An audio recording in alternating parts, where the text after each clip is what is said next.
tutti, era già da un po' che non caricavo video su YouTube perché non sono andato a pescare col freddo che faceva e poi non ho avuto tante occasioni con la scuola. Oggi finalmente sono riuscito ad uscire a fare un'uscita a ultralight e siamo andati in un piccolo canale sempre nel Basso Friuli e principalmente qui ci sono cavedani e lucci come in quasi tutti gli altri canali della Bassa Friulana.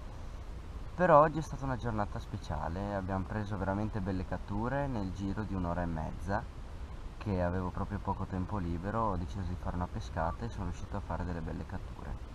E ora vi lascio ai video.